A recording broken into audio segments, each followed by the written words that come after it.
मैं बहुत छोटी हूँ, लेकिन मुझे ये मौका मिला है और मैं आप सबको विश्वास दिलाना चाहती हूँ कि मैं छोटी जरूर हूँ लेकिन मैं डरूंगी नहीं।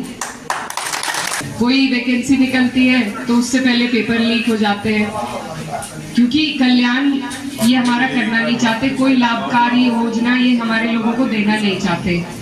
हमारे जो माननीय सांसद जी हैं वो ऐसी ताकत के सांसद थे कि उनके पास डबल इंजन की पावर थी, ऊपर भी उनकी सरकार थी और राज्य में भी उनकी सरकार थी। इतनी ताकत में वो बहुत कुछ हमारे लिए, हमारे क्षेत्र के विकास के लिए या फिर हमारी आवाज ही बुलंद करते थे पार्लियामेंट में, लेकिन ऐसा कुछ भी नहीं हुआ।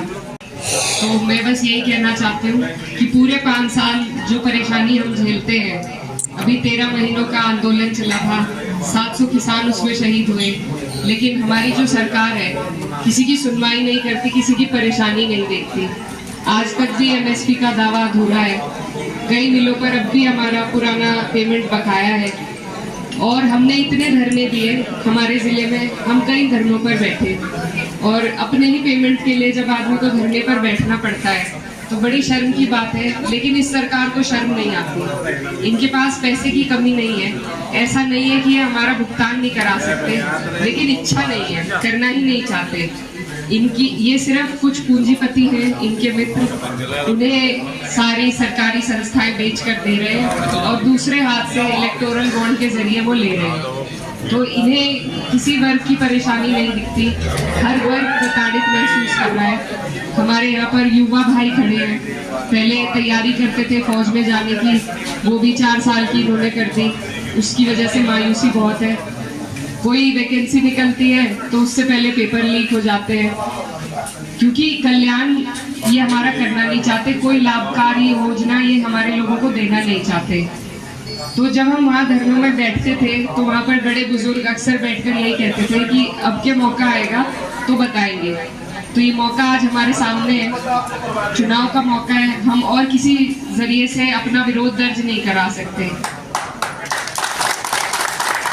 वोट हमारे पास एक ऐसी चीज है जिसे हम सही जगह डालकर अपना विरोध दर्ज करा सकते हैं, तो उसी का ये मौका है। इसमें अगर हम चूक गए तो फिर 5 साल का पछतावा रहेगा। तो आप सब यहाँ पर बुद्धिजीवी लोग हैं, बड़े बुजुर्ग हैं, देश की सारी बातों को, देश की नीतियों को और क्या हालात हमारे देश में चल रहे हैं आप अच्छी तरीके से समझते हैं। मैं तो सिर्फ यही कहना चाहती हूँ कि इस चुनाव में जो हमारे यहाँ से प्रत्याशी हैं उनका भी 5 साल का कार्यकाल आप और मैं देख चुके हैं और सरकार का भी 10 साल का कार्यकाल हम देख चुके हैं।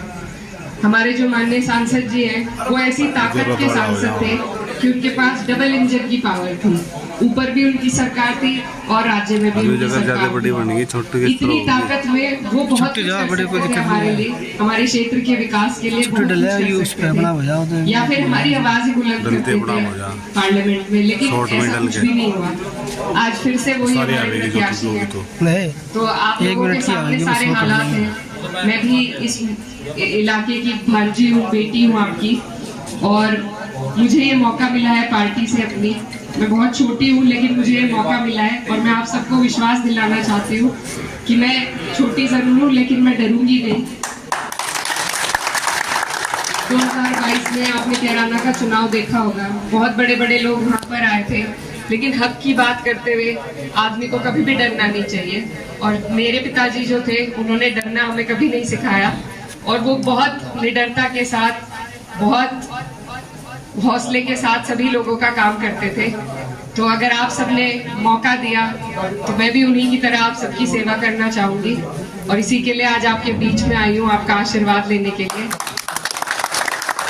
इतना प्यार और मान सम्मान यहाँ पर आज हमें मिला है ये मैं कभी नहीं भूल पाऊंगी और आप सभी से वादा करती हूँ कि आपका ये जो विश्वास है मुझ में, अंकल जी को खास तौर पे कहना चाहूंगी कि मैं सही बात और जायज बात बोलने से कभी नहीं डरूंगी, आपके विश्वास को नहीं टूटने दूंगी।